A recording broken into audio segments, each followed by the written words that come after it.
ಮಾಧ್ಯಮಗಳಲ್ಲಿ ಚರ್ಚೆ ನಡೀತಾ ಇತ್ತು, ವ್ಯಾಖ್ಯಾನ ನಡೀತಾ ಇತ್ತು. ಯಾಕೆ ಹಾಸನದಲ್ಲಿ ಈ ಸಮಾವೇಶ ಮಾಡ್ತಾ ಇದ್ದಾರೆ? ನಾನು ಹೇಳಿದೆ, ಮೈಸೂರಿನಲ್ಲಿ ಅನೇಕ ಸಮಾವೇಶಗಳಾಗಿದ್ದಾವೆ, ಆದರೆ ಹಾಸನದಲ್ಲಿ ದೊಡ್ಡ ಸಮಾವೇಶ ಆಗಿಲ್ಲ. ನಾನು ರಾಜಣ್ಣವರಿಗೆ, ಶಿವಲಿಂಗೇಗೌಡರಿಗೆ, ಲೋಕಸಭಾ ಸದಸ್ಯರಿಗೆ ಕೇಳಿದೆ, ಏನಪ್ಪಾ ಹಾಸನದಲ್ಲಿ ಮಾಡೋಣ ಅಂತೇಳಿ. ನನಗೆ ಅದಕ್ಕಿಂತ ಮುಂಚಿತವಾಗಿ ಸಚಿವರಾದಂಥ ವೆಂಕಟೇಶ್ ಅವರು, ಮಾದೇವಪ್ಪನವರು, ಕೆಲವರಾಯ ಸ್ವಾಮಿಯವರು, ಅವರೆಲ್ಲರೂ ಕೂಡ ನಾವು ಈ ಸಾರಿ ಹಾಸನದಲ್ಲೇ ಮಾಡಬೇಕು,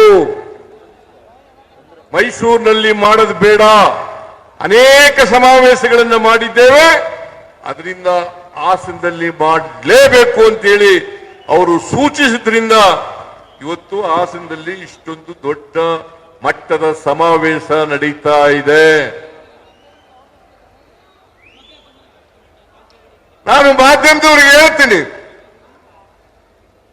ಇನ್ನೊಂದು ಚರ್ಚೆ ನಡೀತದೆ ಮಾಧ್ಯಮದಲ್ಲಿ, ಯಾವ ಕಾರಣಕ್ಕೋಸ್ಕರ ನೀವು ಮಾಡ್ತಾ ಇದ್ದೀರಿ? ನಾನು ಹೇಳಿದೆ, ಇದು ಬರೀ ನಮ್ಮ ಪಕ್ಷದ ಕಾರ್ಯಕರ್ತರು ಮಾಡ್ತಾ ಇರ್ತಕ್ಕಂಥ ಸಮಾವೇಶ ಅಲ್ಲ, ಸ್ವಾಭಿಮಾನಿಗಳ ಒಕ್ಕೂಟ ಮತ್ತು ಪಕ್ಷದ ಕಾರ್ಯಕರ್ತರು, ಪಕ್ಷದಲ್ಲಿ ಇಲ್ಲದೆ ಇರ್ತಕ್ಕಂಥ ನಮ್ಮ ಪಕ್ಷದ ಬಗ್ಗೆ ಸಿಂಪತಿ ಇಟ್ಕೊಂಡಿರ್ತಕ್ಕಂಥ ಅನೇಕ ಜನ ಸದಸ್ಯರು ನನ್ನ ಹತ್ರ ಬಂದು ಹೇಳಿದ್ರು, ನಾವು ಒಂದು ನಿಮಗೆ ಕೃತಜ್ಞತೆ ಸಮಾವೇಶವನ್ನು ಮಾಡಬೇಕು, ಸ್ವಾಭಿಮಾನಿಗಳ ಒಕ್ಕೂಟದಿಂದ ಇದನ್ನ ಮಾಡ್ತೇವೆ ಅಂತ ಬಂದು ಹೇಳಿದ್ರು.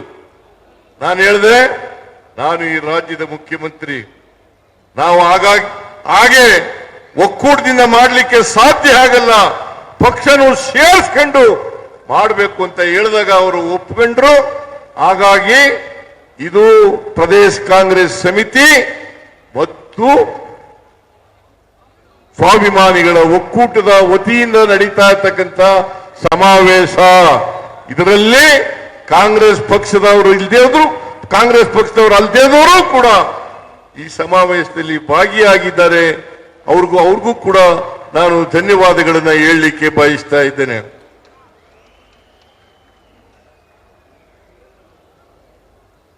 ರಾಜ್ಕುಮಾರ್ ಅವರು ಒಂದು ಮಾತು ಹೇಳ್ತಾ ಇದ್ರು, ಅದೇನಪ್ಪಾ ಅಂತಂದ್ರೆ ಅಭಿಮಾನಿ ದೇವರು ಅಂತ ಹೇಳ್ತಾ ಇದ್ರು. ಅಭಿಮಾನಿ ದೇವರು ನಮಗೆ ಮತದಾರ ಬಂಧುಗಳೇ ದೇವರು ಅಂತಕ್ಕಂಥ ಮಾತುಗಳನ್ನು ಹೇಳಲಿಕ್ಕೆ ಬಯಸ್ತಾ ಇದ್ದೆ. ಮತದಾರ ಬಂಧುಗಳು, ನಾವು 3 ಉಪಚುನಾವಣೆಗಳನ್ನು ಗೆದ್ದು, ಒಂದು ಚನ್ನಪಟ್ಟಣ, ಇನ್ನೊಂದು ಸಂಡೂರು, ಮೂರನೇದು ಶಿಗ್ಗಾವಿ. ಸಂಡೂರಿನಲ್ಲಿ ಮಾತ್ರ ನಮ್ಮ ಪಕ್ಷದವರು ಗೆದ್ದಿದ್ದದ್ದು. ಅಲ್ಲಿ ತುಕಾರಾಮ್ ಗೆದ್ದಿದ್ರು, ಅವರನ್ನ ಲೋಕಸಭೆಗೆ ನಿಲ್ಲಿಸಿದ ಮೇಲೆ ಅವರ ಹೆಂಡತಿಯನ್ನ ನಿಲ್ಲಿಸಿ ಅಲ್ಲಿ ಗೆಲ್ಲಿಸ್ತು. ಆದರೆ ಶಿಗ್ಗಾವಿನಲ್ಲಿ,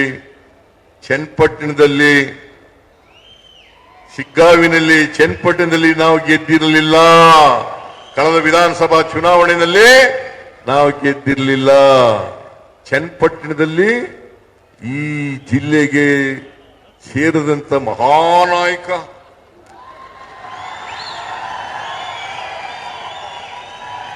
ಅವರ ಮೊಮ್ಮಗ ನಿಖಿಲ್ ಕುಮಾರ್ ಸ್ಪರ್ಧೆ ಮಾಡಿದ್ರು. ಶಿಗ್ಗಾವಿನಲ್ಲಿ ಬಸವರಾಜ ಬೊಮ್ಮಾಯಿ ಮುಖ್ಯಮಂತ್ರಿ ಆಗಿದ್ದಂಥವರು, ಅವರ ಮಗ ಸ್ಪರ್ಧೆ ಮಾಡಿದ್ರು. 2 ಕ್ಷೇತ್ರಗಳಲ್ಲಿ, ಒಂದರಲ್ಲಿ ಚನ್ನಪಟ್ಟಣದಲ್ಲಿ ಕುಮಾರಸ್ವಾಮಿ ಗೆದ್ದಿದ್ರು, ಶಿಗ್ಗಾವಿನಲ್ಲಿ ಸಿಟ್ಟಿಂಗ್ ಮುಖ್ಯಮಂತ್ರಿ ಬಸವರಾಜ ಬೊಮ್ಮಾಯಿ ಗೆದ್ದಿದ್ರು. 2 ಸ್ಥಾನಗಳನ್ನು ಗೆಲ್ಲಿಕ್ಕೆ ನಮ್ಮ ಕಾರ್ಯಕರ್ತರು, ಮತದಾರರು ಮಾಡಿದಂತ ಆಶೀರ್ವಾದ ಕಾರಣ ಅಂತಕ್ಕಂಥ ಮಾತುಗಳನ್ನು ಹೇಳಲಿಕ್ಕೆ ಬಯಸ್ತಾ ಇದ್ದೇನೆ. ಅದಕ್ಕಾಗಿ ಸ್ವಾಭಿಮಾನಿಗಳ ಒಕ್ಕೂಟದವರು ಹೇಳ್ತಾ ಇದ್ರು, ನಿಮಗೆ ನಿಮ್ಮ ಪಕ್ಷದ ಅಧ್ಯಕ್ಷರಾದಂತ ಡಿ.ಕೆ. ಶಿವಕುಮಾರ್ ಅವರಿಗೆ ಕೃತಜ್ಞತೆಗಳನ್ನು ನಾವು ಸಲ್ಲಿಸಬೇಕು, ಮತದಾರರಿಗೆ ಕೃತಜ್ಞತೆಗಳನ್ನು ಸಲ್ಲಿಸಬೇಕು ಅಂತ ಹೇಳಿದ್ರು. ನಾನು ಹೇಳಿದೆ, ನಮಗೆ ಸಲ್ಲಿಸ್ತಕ್ಕಂಥದ್ದಲ್ಲ, ನಿಜವಾದಂತ ಕೃತಜ್ಞತೆಗಳನ್ನು ಸಲ್ಲಿಸ್ತಕ್ಕಂಥದ್ದು ಮತದಾರ ಬಂಧುಗಳಿಗೆ ಅಂತಕ್ಕಂಥ ಮಾತನ್ನ ಹೇಳಿದ ಮೇಲೆ ಈ ಸಮಾವೇಶವನ್ನ ಏರ್ಪಾಡು ಮಾಡಲಿಕ್ಕೆ ಸಾಧ್ಯ ಆಯ್ತು. ಇವತ್ತು ಕಾಂಗ್ರೆಸ್ ಪಕ್ಷದಿಂದ ಮಾತ್ರ ಕರ್ನಾಟಕದ ಇತಿಹಾಸದಲ್ಲಿ ಸುಭದ್ರ ಸರ್ಕಾರವನ್ನು ಕೊಡಲಿಕ್ಕೆ ಸಾಧ್ಯ ಆಗಿರ್ತಕ್ಕಂಥದ್ದು. ಯಾವತ್ತು ಜೆಡಿಎಸ್ ಆಗಲಿ ಬಿಜೆಪಿ ಆಗಲಿ ತಮ್ಮ ಸ್ವಂತ ಶಕ್ತಿ ಮೇಲೆ ಜನರ ಆಶೀರ್ವಾದವನ್ನು ಪಡೆದು ಅಧಿಕಾರಕ್ಕೆ ಬಂದಿಲ್ಲ. ಕುಮಾರಸ್ವಾಮಿ 2 ಸಾರಿ ಮುಖ್ಯಮಂತ್ರಿ ಆಗಿರ್ತಕ್ಕಂಥದ್ದು ಒಮ್ಮೆ ಬಿಜೆಪಿಯವರ ಸಹಾಯದಿಂದ, ಇನ್ನೊಮ್ಮೆ ನಮ್ಮ ಸಹಾಯದಿಂದ. ಬಿಜೆಪಿಯವರು 2008ರಲ್ಲಿ 2018ರಲ್ಲಿ ಅಧಿಕಾರಕ್ಕೆ ಬಂದರು. ಹಿಂಬಾಗಲಿನಿಂದ ಬಂದರೆ ಹೊರತು ಮುಂಬಾಗಲಿನಿಂದ ಬರಲಿಲ್ಲ. ಆಪರೇಷನ್ ಕಮಲ ಮಾಡಿ 2008ರಲ್ಲೂ ಕೂಡ ಕೋಟ್ಯಾಂತರ ರೂಪಾಯಿಗಳನ್ನ ಖರ್ಚು ಮಾಡಿ ಅಧಿಕಾರಕ್ಕೆ ಬಂದರು. ಮಿಸ್ಟರ್ ಯಡಿಯೂರಪ್ಪ ಮುಖ್ಯಮಂತ್ರಿ ಆದರು, ಮಿಸ್ಟರ್ ಸದಾನಂದಗೌಡ ಮುಖ್ಯಮಂತ್ರಿ ಆದರು, ಮಿಸ್ಟರ್ ಜಗದೀಶ್ ಶೆಟ್ಟರ್ ಮುಖ್ಯಮಂತ್ರಿ ಆದರು. ಹೇಗೆ ಇವ್ರ ಕೈಲಿ ಸುಭದ್ರ ಸರ್ಕಾರವನ್ನು ಕೊಡಲಿಕ್ಕೆ ಸಾಧ್ಯ ಆಯಿತು? 2006ರಲ್ಲಿ ಮೊದಲನೇ ಬಾರಿಗೆ ಕುಮಾರಸ್ವಾಮಿ ಮುಖ್ಯಮಂತ್ರಿ ಆದರು.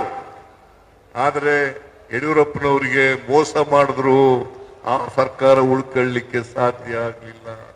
ಯಾರು ಮೋಸ ಮಾಡಿದವರು?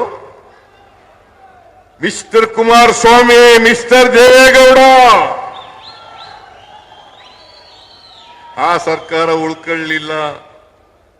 ಮತ್ತೆ 2018ರಲ್ಲಿ 104 ಸ್ಥಾನಗಳನ್ನು ಗೆದ್ರೆ ಹೊರತು 113 ಸ್ಥಾನಗಳನ್ನು ಗೆಲ್ಲಿಲ್ಲ. ನಾವು ಕುಮಾರಸ್ವಾಮಿ ಅವರಿಗೆ ಬೆಂಬಲ ಕೊಟ್ಟು ನೀವು ಮುಖ್ಯಮಂತ್ರಿ ಆಗಿ, ನಾವು 80 ಜನ ಗೆದ್ದಿದ್ರು ಕೂಡ, ಅವರು 38 ಜನ ಗೆದ್ದಿದ್ರು ಕೂಡ, ನೀವು ಮುಖ್ಯಮಂತ್ರಿ ಆಗ್ರಿ, ನಾವು ಬೆಂಬಲ ಕೊಡ್ತೀವಿ ಅಂತೇಳಿ ಮಾಡೋದು. ಆದರೆ ಸರ್ಕಾರವನ್ನು ಉಳಿಸಿಕೊಳ್ಳಲಿಲ್ಲ. ನಾವು ವಿಚಾರ ಮಾಡದ್ದಲ್ಲ. ಇವರು ಮುಖ್ಯಮಂತ್ರಿ ಆಗಿರುವಾಗ 17 ಜನ MLAಗಳು ಬಿಜೆಪಿ ಜೊತೆ ಸೇರಿ ಆಪರೇಷನ್ ಕಮಲದ ಮೂಲಕ ಯಡಿಯೂರಪ್ಪ ಮುಖ್ಯಮಂತ್ರಿ ಆದರು. ಆಮೇಲೆ ಬಸವರಾಜ ಬೊಮ್ಮಾಯಿ ಮುಖ್ಯಮಂತ್ರಿ ಆದರು. ಇವರು ಯಾವತ್ತಾರು ಕೂಡ ಜೆಡಿಎಸ್ ಆಗಲಿ ಬಿಜೆಪಿ ಆಗಲಿ ಸುಭದ್ರ ಸರ್ಕಾರ ಕೊಟ್ಟಿದ್ದಾರ? ನೀವು ಇತಿಹಾಸವನ್ನ, ಕರ್ನಾಟಕದ ಇತಿಹಾಸವನ್ನು ನೋಡಬೇಕು. ಕಾಂಗ್ರೆಸ್ ಪಕ್ಷ ಯಾವಾಗ ಅಧಿಕಾರಕ್ಕೆ ಬಂದಿದೆ ಎಲ್ಲ ಕಾಲದಲ್ಲೂ ಕೂಡ ಸುಭದ್ರ ಸರ್ಕಾರವನ್ನು ಕೊಟ್ಟಿದೆ. ನೀವು ಯೋಚನೆ ಮಾಡಿ, ಈಗ ಬಿಜೆಪಿಗೆ ಜೆಡಿಎಸ್ಗೆ ಬೆಂಬಲಿಸಬೇಕಾ? ಅಧಿಕಾರ ಕೊಡಬೇಕಾ? ಅವರಿಗೆ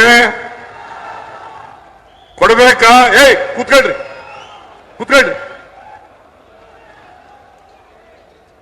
ಅಧಿಕಾರ ಕೊಡಬೇಕಾ ಅವರಿಗೆ?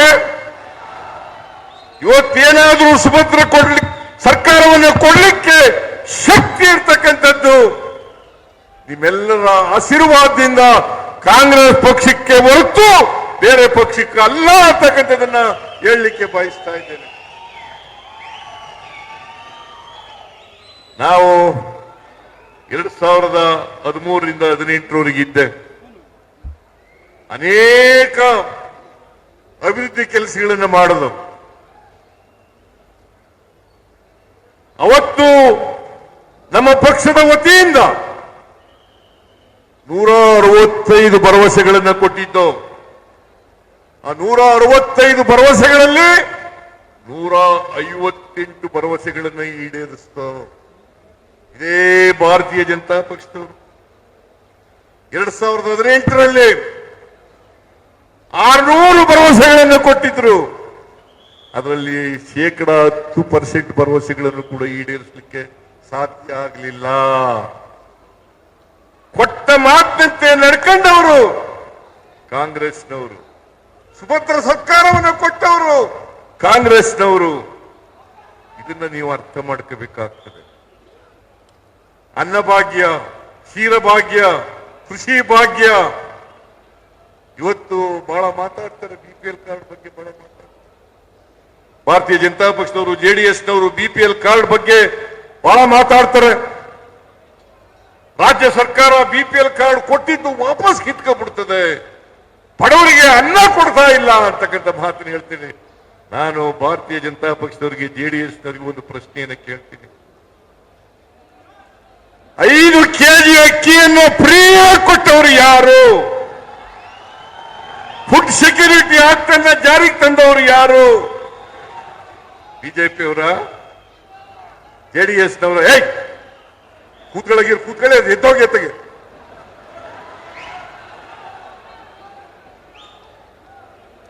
ಜೆಡಿಎಸ್ನವರ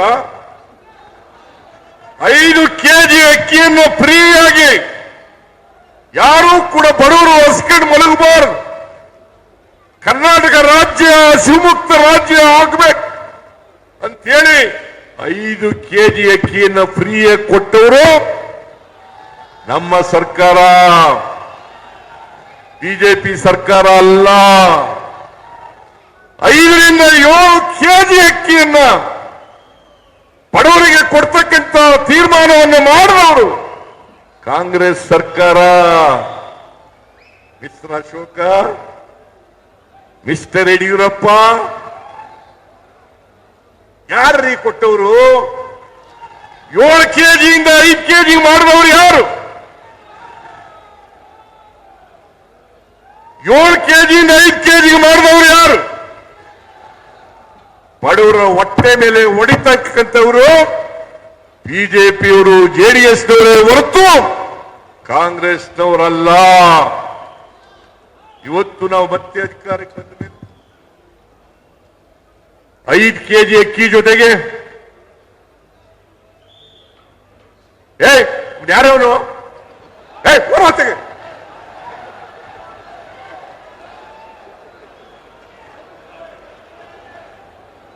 5 ಕೆಜಿ ಅಕ್ಕಿ ಜೊತೆಗೆ ಇನ್ನೂ 5 ಕೆಜಿಯನ್ನು ಕೊಡ್ತಕ್ಕಂಥ ತೀರ್ಮಾನ ಮಾಡಿದವರು ಯಾರು? ನಿಮಗೆ ನಾಚಿಕೆ ಆಗಲ್ಲ? ಬಿಜೆಪಿಯವರಿಗೆ, ನರೇಂದ್ರ ಮೋದಿ ಅವರ ಸರ್ಕಾರ. ಇವತ್ತು KH ಮುನಿಯಪ್ಪನವರು ಇಲ್ಲೇ ಕೂತಿದ್ದಾರೆ. KH ಮುನಿಯಪ್ಪನವರು ಇಲ್ಲೇ ಕೂತಿದ್ದಾರೆ. 1 ಕೆಜಿ ಅಕ್ಕಿಗೆ 34 ರೂಪಾಯಿ ಕೊಡ್ತೀವಿ. ಅಕ್ಕಿ ಕೊಡ್ರಿ ಅಂದ್ರೆ ಕೊಡ್ಲಿಲ್ಲ. ಅಕ್ಕಿ ಕೊಡ್ರಿ, ನಾವು ಬಡವರಿಗೆ ಕೊಡಬೇಕು. ಅಕ್ಕಿ ಕೊಡ್ರಿ ಅಂದ್ರೆ ಕೊಡ್ಲಿಲ್ಲ.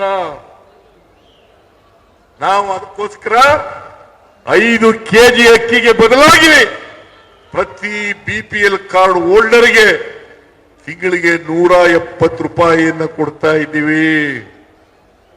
ಬಿಜೆಪಿಯವರಿಗೆ ನಾನು ಪ್ರಶ್ನೆ ಕೇಳ್ತೀನಿ, ನೀವು ನಿಮ್ಮ ಪಕ್ಷ ಅಧಿಕಾರದಲ್ಲಿರ್ತಕ್ಕಂಥ ಯಾವ ರಾಜ್ಯದಲ್ಲೂ ಕೂಡ 10 ಕೆಜಿ ಅಕ್ಕಿಯನ್ನು ಕೊಡ್ತಾ ಇದ್ದೀವಿ ಬಡವರಿಗೆ ಅಂತಕ್ಕಂಥದ್ದನ್ನು ತೋರಿಸಿದ್ರೆ ನಾನು ರಾಜಕೀಯದಿಂದ ನಿವೃತ್ತಿ ಆಗ್ತೀನಿ.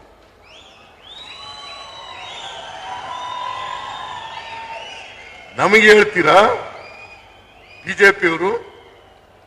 ನಮಗೆ ಹೇಳ್ತೀರಾ 10 ಕೆಜಿ ಅಕ್ಕಿಯನ್ನ ಇಡೀ ದೇಶದಲ್ಲಿ ಬಡವರಿಗೆ ಕೊಡ್ತಾ ಇರ್ತಕ್ಕಂಥದ್ದು, PPL ಕಾರ್ಡ್ ಓನರ್ಗೆ ಕೊಡ್ತಾ ಇರ್ತಕ್ಕಂಥದ್ದು ಅದು ಕರ್ನಾಟಕದಲ್ಲಿ ಇರ್ತಕ್ಕಂಥ ಕಾಂಗ್ರೆಸ್ ಸರ್ಕಾರವೇ ಹೊರತು ಬೇರೆ ಯಾವುದೇ ಸರ್ಕಾರ ಅಲ್ಲ. ಬಿಜೆಪಿಯವರಿಗೆ, JDSನವರಿಗೆ ಬಡವರ ಬಗ್ಗೆ ಮಾತಾಡಲಿಕ್ಕೆ ಯಾವ ನೈತಿಕ ಹಕ್ಕಿದೆ? ಯಾವ ನೈತಿಕ ಹಕ್ಕಿದೆ? 5 ಗ್ಯಾರಂಟಿ ಯೋಜನೆಗಳನ್ನು ಘೋಷಣೆ ಮಾಡತಕ್ಕಂಥ 5 ಗ್ಯಾರಂಟಿ ಯೋಜನೆಗಳನ್ನು ಘೋಷಣೆ ಮಾಡೋದು. ಇವತ್ತು 5 ಗ್ಯಾರಂಟಿ ಯೋಜನೆಗಳನ್ನು ಜಾರಿ ಕೊಟ್ಟಿದ್ದೀವಿ. ಆ ಗ್ಯಾರಂಟಿ ಯೋಜನೆಗಳಿಗೆ 56,000 ಕೋಟಿ ರೂಪಾಯಿಗಳನ್ನು ಖರ್ಚು ಮಾಡ್ತಾ ಇದ್ದೀವಿ. ಶಕ್ತಿ ಯೋಜನೆ, ಅನ್ನಭಾಗ್ಯ, ಗೃಹಲಕ್ಷ್ಮಿ, ಗೃಹ ಜ್ಯೋತಿ, ಯುವ ನಿಧಿ, ನರೇಂದ್ರ ಮೋದಿ ಅವರ ಆದಿಯಾಗಿ ಕೂತ್ಕೊಳ್ಳಿ, ನರೇಂದ್ರ ಮೋದಿ ಅವರು ಆದಿಯಾಗಿ ಹೇಳಿದ್ರು ಈ 5 ಗ್ಯಾರಂಟಿಗಳನ್ನ ಕಾಂಗ್ರೆಸ್ ಸರ್ಕಾರ ಕರ್ನಾಟಕದಲ್ಲಿ ಜಾರಿ ಮಾಡಲಿಕ್ಕೆ ಸಾಧ್ಯ ಇಲ್ಲ. ಇದನ್ನು ಜಾರಿ ಮಾಡಿದ್ರೆ ಒಕ್ಕಸ ಖಾಲಿ ಆಗ್ಬಿಡ್ತದೆ, ಅಭಿವೃದ್ಧಿ ಕೆಲಸಗಳಿಗೆ ದುಡ್ಡಿಲ್ಲ ರೀತಿಯಾಗಿ ಅವಿರೋಧ ಅವರು ಎಲ್ಲ ಗ್ಯಾರಂಟಿ ಯೋಜನೆಗಳನ್ನು ವಿರೋಧ ಮಾಡಿದ್ರು. ಅವರು ನೇರವಾಗಿ ಗ್ಯಾರಂಟಿ ಯೋಜನೆಗಳನ್ನ ವಿರೋಧ ಮಾಡಿದ್ರೆ ಹೊರತು ಅವರು ಆಕ್ಚುಲಿ ಬಡವರ ವಿರೋಧಿಗಳು. ಗ್ಯಾರಂಟಿ ಯೋಜನೆಗಳನ್ನು ವಿರೋಧ ಮಾಡೋದು ಅಂತಂದ್ರೆ ಬಡವರಿಗೆ ವಿರೋಧ ಮಾಡೋದು, ಬಡವರಿಗೆ ಕೊಡ್ತಕ್ಕಂಥ ಕಾರ್ಯಕ್ರಮಗಳನ್ನ ವಿರೋಧ ಮಾಡೋದು. ಈಗ ಇನ್ನೊಂದು ವರ್ಷ ಶುರು ಮಾಡಿದ್ದಾರೆ. ನಮಗೆ ಸರಿಯಾಗಿ ದುಡ್ಡು ಕೊಡ್ತಾ ಇಲ್ಲ, ನಮ್ಮ ತೆರಿಗೆ ಹಂಚಿಕೆನಲ್ಲಿ ಸರಿಯಾದ ನ್ಯಾಯಯುತವಾಗಿ ನಮಗೆ ಸೇರಬೇಕಾದಂತ ಪಾಲನ್ನ ಕೊಡ್ತಾ ಇಲ್ಲ. ಸೆಂಟ್ರಲ್ ಸ್ಪಾನ್ಸರ್ ಸ್ಕೀಮ್ ನಲ್ಲಿ ಕಡಿಮೆ ಮಾಡಿದ್ದಾರೆ.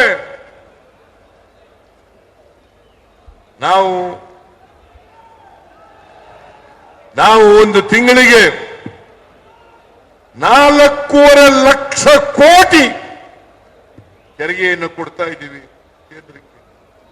4.5 ಲಕ್ಷ ಕೋಟಿ ನಮಗೆ ಬರ್ತಕ್ಕಂಥದ್ದು ಸುಮಾರು 60,000 ಕೋಟಿ. 1 ರೂಪಾಯಿ ತೆರಿಗೆ ಕೊಟ್ರೆ ನಮಗೆ ವಾಪಸ್ ಬರ್ತಕ್ಕಂಥದ್ದು 13-14 ಪೈಸೆ ಮಾತ್ರ. ನಾನು ಕೇಳ್ತೀನಿ, ಮಣ್ಣಿನ ಮಕ್ಕಳಿಗೆ, ರೈತರ ಮಕ್ಕಳಿಗೆ, ರೈತರ ಪ್ರತಿನಿಧಿಗಳಿಗೆ ಇಷ್ಟೊಂದು ಅನ್ಯಾಯ ಆಗ್ತಾ ಇದೆಯಲ್ಲ ಮಿಸ್ಟರ್ ದೇವೇಗೌಡ್ರೆ? ಯಾವತ್ತಾರು ಕೇಳಿದಿರೇನ್ರಿ? ಕುಮಾರಸ್ವಾಮಿ ಮಂತ್ರಿಯಾಗಿದ್ದೀಯಲ್ಲಪ್ಪ, ಯಾವತ್ತಾರು ಕೇಳಿದ್ದೀಯ? ಹೇಳಿಲ್ಲ. ಮೇಕೆದಾಟು ಯೋಜನೆಗೆ ಏನ್ ಚನ್ನಪಟ್ಟಣದಲ್ಲಿ ಹೇಳುದು ಅನುಮತಿ ಕೊಡಿಸ್ಬಿಡ್ತೀನಿ ನಾನು ಅಂತ. ಕೊಡಿಸಿ, ನಮಗೆ ಬೇಕಾರೋದು ಬೆಂಗಳೂರು ನಗರಕ್ಕೆ ನೀರು ಬೇಕು, ಬೆಂಗಳೂರು ಜನರಿಗೆ ನೀರು ಬೇಕು, ಬ್ಯಾಲೆನ್ಸಿಂಗ್ ಜಲವಾಹಿನಿ ಕಟ್ಟಬೇಕು. ಕೊಡ್ಲಿಲ್ಲ. ಆಮೇಲೆ ಮಹದಾಯಿ ಯೋಜನೆಗೆ ಎನ್ವೈರನ್ಮೆಂಟಲ್ ಕ್ಲಿಯರೆನ್ಸ್ ಬೇಕು, ಇವತ್ತು ಕೊಡಿಸ್ತಿಲ್ಲ. ಏನ್ ದೇವೇಗೌಡರು ಯಾವಾಗಲೂ ಹೇಳ್ತಾ ಇದ್ರು, ನಮ್ದು ಜಾತ್ಯತೀತ ಪಕ್ಷ. ಕಳೆದ ಚುನಾವಣೆಯಲ್ಲಿ ನೀವು ಭಾಷಣ ಕೇಳಬೇಕು. ಏನಂತ ಹೇಳಿದ್ರು? ಮತ್ತೆ ಬಿಜೆಪಿ ಅಧಿಕಾರಕ್ಕೆ ಬರಲ್ಲ. 2019ರಲ್ಲಿ ಹೇಳಿರೋದು. ಮತ್ತೆ ಅಧಿಕಾರಕ್ಕೆ ಬರಲ್ಲ. ಬಂದ್ರೆ ನರೇಂದ್ರ ಮೋದಿ ಅವರು ಪ್ರಧಾನಮಂತ್ರಿ ಆದ್ರೆ ಈ ದೇಶ ಬಿಟ್ಬಿಡ್ತೀನಿ ನಾನು.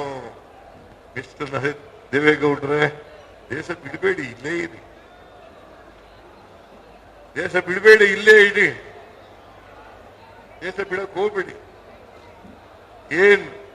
ನನಗಿಂತ ಒಂದು 15 ವರ್ಷ ದೊಡ್ಡವರು ಪಾಪ ದೇವೇಗೌಡರು, ನನಗಿಂತ 15 ವರ್ಷ ದೊಡ್ಡವರು. ಅವರು ವಯಸ್ಸಿಗೆ ತಕ್ಕಾಗಿ ಮಾತಾಡ್ಬೇಕಲ್ಲ. ಚನ್ನಪಟ್ಟಣದಲ್ಲಿ ಏನ್ ಮಾತಾಡಿದ್ರು? ಸಿದ್ದರಾಮಯ್ಯನ ಗರ್ವಭಂಗ ಮಾಡ್ತೇನೆ, ಗರ್ವಭಂಗ ಮಾಡ್ತೇನೆ. ನೀವೆಲ್ಲ ಬಿಡ್ತೀರಾ ನನ್ ಗರ್ವ? ಕುತ್ಕೊಳ್ರಿ. ಗರ್ವಭಂಗ ಮಾಡಕ್ ಬಿಡ್ತೀರಾ ನೀವು? ಗರ್ವಭಂಗ ಮಾಡಕ್ ಬಿಡ್ತೀರಾ? ಸಿದ್ದರಾಮಯ್ಯನವರಿಗೆ ದುರಂಕಾರ ಬಂದ್ಬಿಟ್ಟಿದೆ. ಏನು ಹಲ್ಲು ಮುರಿ ಕಚ್ಕೊಂಡು ಕಾಂಗ್ರೆಸ್ ಸರ್ಕಾರವನ್ನ ಕಿತ್ತೋಗಿರಿ. ನಾನು ಹೇಳುತ್ತಲ್ಲ, ಮಿಸ್ಟರ್ ದೇವೇಗೌಡ ಹೇಳುತ್ತ, ಕಾಂಗ್ರೆಸ್ ಸರ್ಕಾರವನ್ನು ಕಿತ್ತೋಗಿರಿ. ಯಾರೇ ಆಗ್ಲಿ ಕೂಡ ಅವ್ರ ವಯಸ್ಸಿಗೆ ತಕ್ಕ ಮಾತಾಡ್ಬೇಕಲ್ಲ. ಸಿದ್ದರಾಮಯ್ಯನಿಗೆ ಅಹಂ ಬಂದ್ಬಿಟ್ಟಿದೆ. ನಾನು ದೇವೇಗೌಡರಿಂದ ಈ ಮಾತುಗಳನ್ನು ನಿರೀಕ್ಷೆ ಮಾಡಿರಲಿಲ್ಲ. ಅವ್ರ ಮೊಮ್ಮಗನನ್ನ ಗೆಲ್ಸ್ಲಿಕ್ಕೋಸ್ಕರ 1 ವಾರ ಚನ್ನಪಟ್ಟಣದಲ್ಲಿ ಉಳಿದು ಬಿಟ್ರು. ಹಾಸನಕ್ಕೆ ಬಂದಿದ್ದಾರೆ, ಯಾವತ್ತಾರೋ ಹಾಸನಕ್ಕೆ ಬಂದಿದ್ದಾರ? ಏನ್ ದೇವೇಗೌಡ, ಕುಮಾರಸ್ವಾಮಿ, ನಿಖಿಲ್ ಕುಮಾರಸ್ವಾಮಿ ಎಲ್ಲ ಕಣ್ಣೀರು ಹಾಕಿದ್ದು. ಇಲ್ಲಿ ಪಾಪ ಹಾಸನ ಜನ ಕಣ್ಣೀರಲ್ಲಿ ಕೈ ತೊಳಿತಾ ಇದ್ದಾರೆ.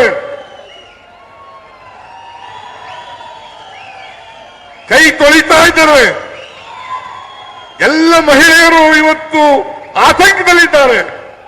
ಇಲ್ಲಿ ಬಂದು ಒಂದಿನ ಕಣ್ಣೀರು ಹಾಕ್ಬೇಕಾಗಿತ್ತಲ್ಲ ಮಿಸ್ಟರ್ ದೇವೇಗೌಡರೇ?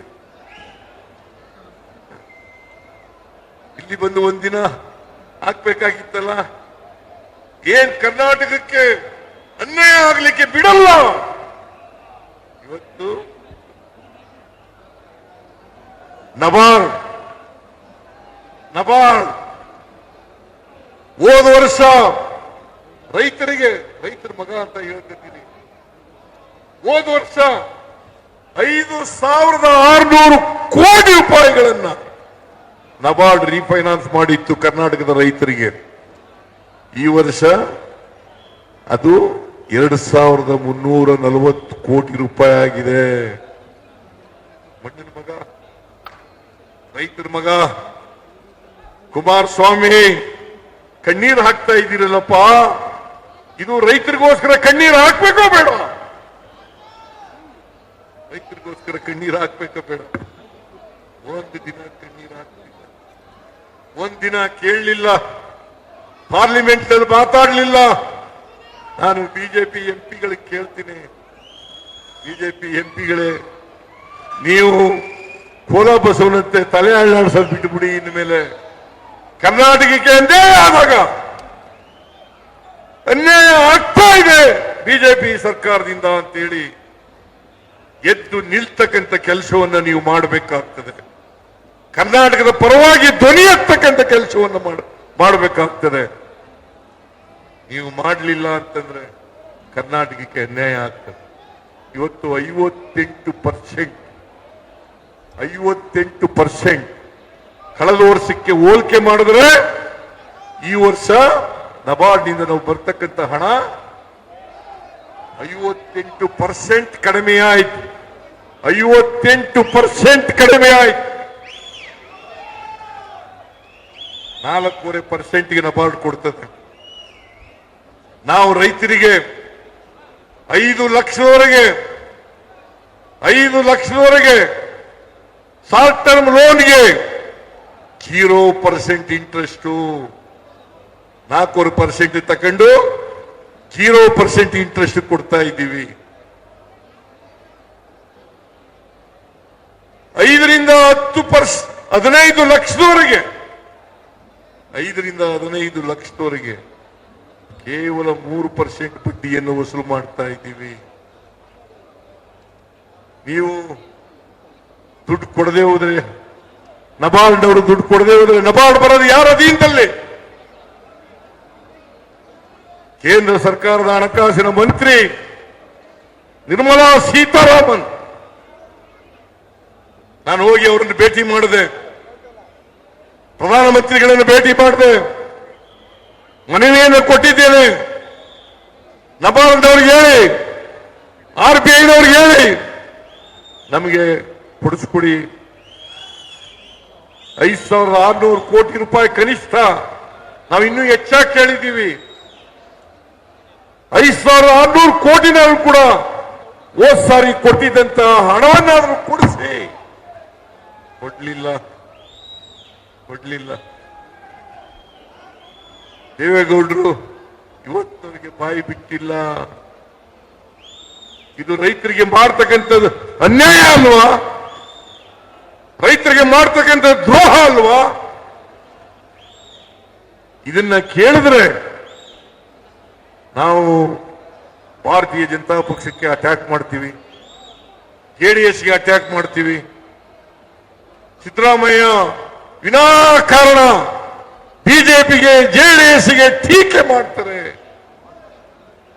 ಇದು ಟೀಕೆ ಅಲ್ಲ, ನಮ್ಮ ಕರ್ನಾಟಕಕ್ಕೆ ಆಗ್ತಕ್ಕಂಥ ಅನ್ಯಾಯವನ್ನ ಸರಿಪಡಿಸಿ ನಮ್ಮ ಲೋಕಸಭಾ ಸದಸ್ಯರಿಗೂ ಕೂಡ ಹೇಳ್ತೀನಿ, ಬಿಜೆಪಿ ಲೋಕಸಭಾ ಸದಸ್ಯರಿಗೂ ಹೇಳ್ತೀನಿ, JDS ಲೋಕಸಭಾ ಸದಸ್ಯರಿಗೂ ಹೇಳ್ತೀನಿ, ನೀವೆಲ್ಲರೂ ಸೇರಿ ಕರ್ನಾಟಕಕ್ಕೆ ಆಗಿರ್ತಕ್ಕಂಥ ಅನ್ಯಾಯವನ್ನು ಸರಿಪಡಿಸಿ. ದೇವೇಗೌಡರು ಯಾವತ್ತೂ ಕೂಡ ಯಾರನ್ನು ಬೆಳೆಸಲಿಕ್ಕೆ ಇಷ್ಟಪಡಲ್ಲ. ಬೇರೆಯವರು ಇರಲಿ, ಒಕ್ಕಲಿಗರನ್ನೇ ಬೆಳೆಸಕ್ಕೆ ಇಷ್ಟಪಡಲ್ಲ. ಚಂದ್ರೇಗೌಡನ್ ಬೆಳೆಸಿದ್ರ, ಪುಟ್ಟಸ್ವಾಮಿಗೌಡನ್ ಬೆಳೆಸಿದ್ರ, ಬೈರೇಗೌಡನ್ ಬೆಳೆಸಿದ್ರ, ಬಚ್ಚೇಗೌಡರು ಬೆಳೆಸಿದ್ರ, ಕೃಷ್ಣಪ್ಪನ್ SD ಕೃಷ್ಣಪ್ಪನ್ ಬೆಳೆಸಿದ್ರ, ನಾಗೇಗೌಡರು ಬೆಳೆಸಿದ್ರ, ಬಚ್ಚೇಗೌಡರನ್ನು ಬೆಳೆಸಿದ್ರ, ವೈಕರಾಮಯ್ಯನ್ ಬೆಳೆಸಿದ್ರ? ಯಾರನ್ನು ಬೆಳೆಸಿಲ್ಲ. BL ಶಂಕರ್ ಅವ್ರ ಮನೆ ಮಗನ ತರ ಇದ್ದ, ಅವನಿಗೇನೆ ಬೆಳೆಸಲಿಲ್ಲ. ವೈಕರಾಮಯ್ಯ ಅವ್ರ ಮನೆ ಮಗನ ತರ ಇದ್ದ, ಅವನನ್ನು ಬೆಳೆಸಲಿಲ್ಲ. ಯಾರನ್ನು ಬೆಳೆಸಿದ್ರಿ? ಅದಕ್ಕೆ SD ಕೃಷ್ಣಪ್ಪನವರು ಒಂದ್ ಕಡೆ ಹೇಳಿದ್ರು 2010 ಶಿವರಾಮೇಗೌಡ, SD ಕೃಷ್ಣಪ್ಪ 2010 ಹೇಳಿದ್ರು. ಏನಂತ ಹೇಳಿದ್ರು? ಭವಿಷ್ಯ ನುಡಿದಿದ್ರು ಗೊತ್ತಾ? ನಮಗೆಲ್ಲ ರಾಜಕೀಯ ಬರೆದು ಬಿಟ್ಟಿದ್ದಾರೆ. ಬರೆದಿದ್ರು SD ಕೃಷ್ಣಪ್ಪನವರು, KR-ಪೇಟೆಯವರು. ನಮಗೆಲ್ಲ ರಾಜಕೀಯ ವನವಾಸ ತಂದ ದೇವೇಗೌಡ ತನ್ನ ದುರಂತಗಳನ್ನು ತಾನೇ ನೋಡುವ ಕಾಲ ಬರುತ್ತದೆ. ಯಾರು ಹೇಳಿದ್ರು ಇದನ್ನ?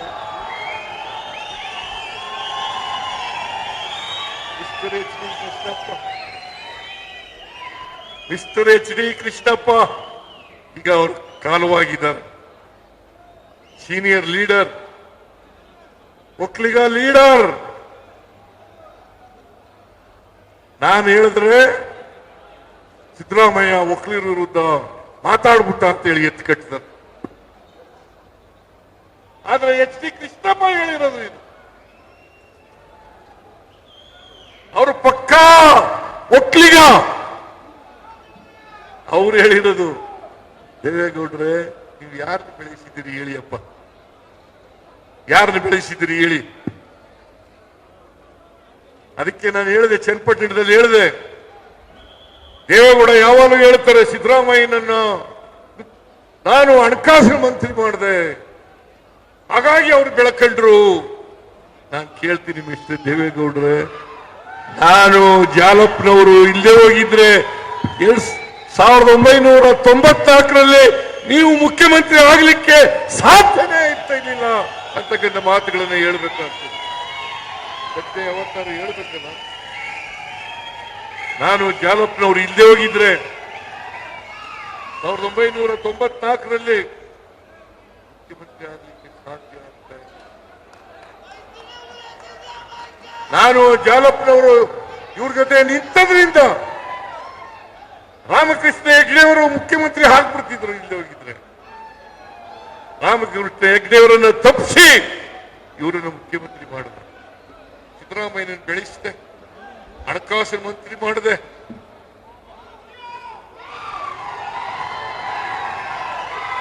ಜಾತ್ಯತೀತ ಜನತಾದಳ ಇವತ್ತು ಕೋಮುವಾದಿಗಳ ಜೊತೆ ಸೇರ್ಕೊಂಡಿದ್ದೀರಲ್ಲ ದೇವೇಗೌಡ್ರೆ.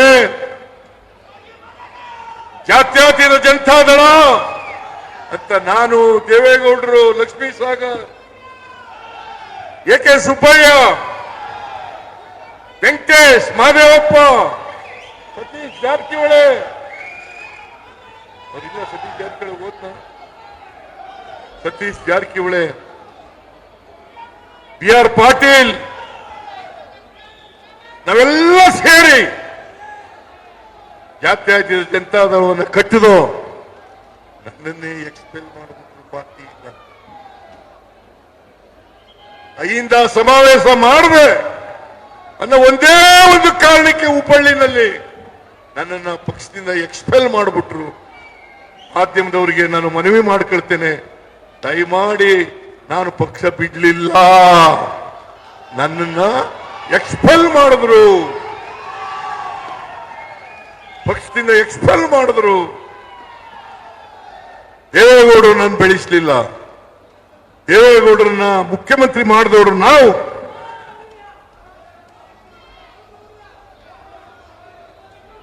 ಅದರಿಂದ ಇವತ್ತು 4-5 ಯೋಜನೆಗಳನ್ನ ಹೇಗಾದರೂ ಮಾಡಿ ಭಾರತೀಯ ಜನತಾ ಪಕ್ಷ ಮತ್ತು ಜಾತ್ಯತೀತ ಜನತಾದಳ ಇವುಗಳನ್ನ ನಿಲ್ಲಿಸಬೇಕು. ಯಾಕಂದ್ರೆ ನಾವು ಯಶಸ್ವಿಯಾಗಿ ಜಾರಿ ಮಾಡಿಬಿಟ್ಟಿದ್ದೀವಿ. ಅವ್ರು ಯಾರು ಕೂಡ ಬಿಜೆಪಿಯವರಾಗಲಿ ಜನತಾದಳ ಎಸ್ಸಾಗಲಿ ಗ್ಯಾರಂಟಿ ಯೋಜನೆಗಳ ವಿರೋಧ ಇಲ್ಲ. ಯಾಕಂದ್ರೆ ಅವರೇ ಬೇರೆ ರಾಜ್ಯಗಳಲ್ಲಿ ಮಾಡ್ತಾ ಇದ್ದಾರೆ, ಇಲ್ಲಿ ನಮಗೆ ಹೇಳ್ತಾ ಇದ್ದಾರೆ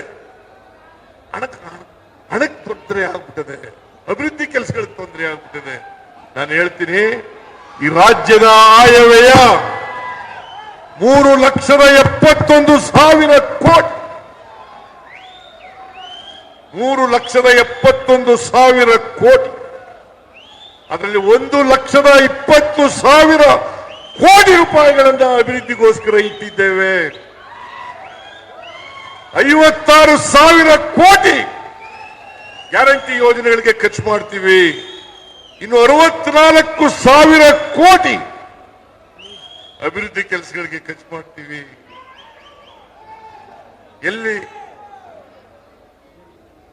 ಎಲ್ಲಿ ಹಣ ಇಲ್ಲ,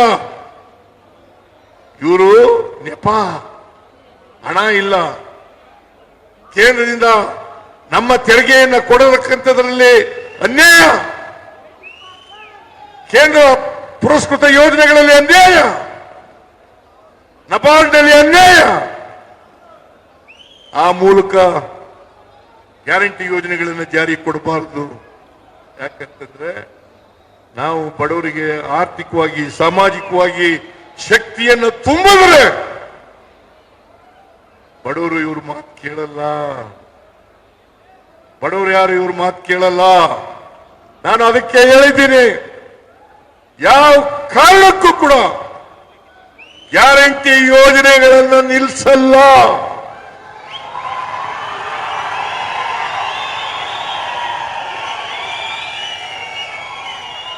ನಾವು ಅಧಿಕಾರದಲ್ಲಿ ಇರೋವರೆಗೆ 2028 ಮೇವರೆಗೆ ಗ್ಯಾರಂಟಿ ಯೋಜನೆಗಳು ಇರ್ತವೆ. ಮತ್ತೆ ನಾವೇ ಅಧಿಕಾರಕ್ಕೆ ಬರ್ತೇವೆ, ಗ್ಯಾರಂಟಿ ಯೋಜನೆಗಳನ್ನು ಮುಂದುವರಿಸ್ತೇವೆ. ಈಗ ಹಾಸನ ಜಿಲ್ಲೆಯಲ್ಲಿ ಶಿವಲಿಂಗೇಗೌಡ ಒಬ್ಬನೇ ಗೆದ್ದಿರೋದು. ಈ ಸಾರಿ ಕಳೆದ ಲೋಕಸಭಾ ಚುನಾವಣೆಯಲ್ಲಿ ನಾವು ಗೆದ್ದಿದ್ದೇವೆ.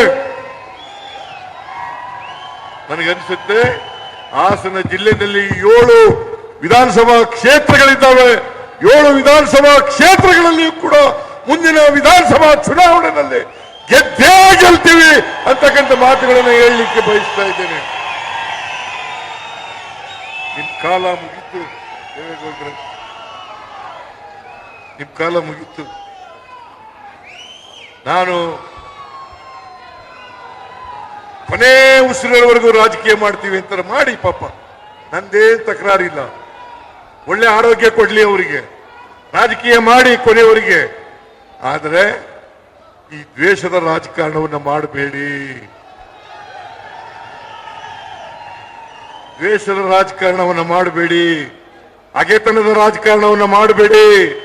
ಇನ್ನೊಬ್ಬರನ್ನ ರಾಜಕೀಯವಾಗಿ ಮುಗಿಸ್ತೇವೆ ಅಂತಕ್ಕಂಥ ಮಾತುಗಳನ್ನ ಆಡಬೇಡಿ ಅಂತಕ್ಕಂಥ ಮಾತುಗಳನ್ನ ಹೇಳಲಿಕ್ಕೆ ಬಯಸ್ತಾ ಇದ್ದೇನೆ. ಅದರಿಂದ ಈ ಸಮಾವೇಶ ಹಾಸನದಲ್ಲಿ ಒಂದು ಹೊಸ ಅಧ್ಯಾಯವನ್ನ ಬರೀತದೆ, ಹೊಸ ಅಧ್ಯಾಯವನ್ನು ಬರೀತದೆ. ಮುಂದಿನ ಚುನಾವಣೆಯಲ್ಲಿ, ಮುಂದಿನ ವಿಧಾನಸಭಾ ಚುನಾವಣೆಯಲ್ಲಿ ನಾವು ಎಲ್ಲ ಸ್ಥಾನಗಳನ್ನು ಗೆಲ್ತೀವಿ, ಲೋಕಸಭಾ ಸ್ಥಾನಗಳನ್ನು ಗೆಲ್ಲಿಸ್ತೀವಿ. ಕಾಂಗ್ರೆಸ್ ಪಕ್ಷ ಇಡೀ ದೇಶದಲ್ಲಿ ಬಲಿಷ್ಠವಾಗಿದೆ, ಇಡೀ ದೇಶದಲ್ಲಿ ಬಲಿಷ್ಠವಾಗಿದೆ. ಅಲ್ಲದೆ ಹೋಗಿದ್ರೆ ನಾವು ಮೂರು ಉಪಚುನಾವಣೆಗಳಲ್ಲಿ ಮೂರನ್ನೂ ಗೆಲ್ಲಲಿಕ್ಕೆ ಸಾಧ್ಯ ಆಗ್ತಿರ್ಲಿಲ್ಲ. ನಿಮ್ಮೆಲ್ಲರ ಆಶೀರ್ವಾದದಿಂದ ಮೂರನ್ನು ಕೂಡ ಗೆದ್ದಿದ್ದೇವೆ. ನಾನು ನಿಮಗೆ ಕೈ ಮುಗಿದು ಪ್ರಾರ್ಥನೆ ಮಾಡ್ತೇನೆ,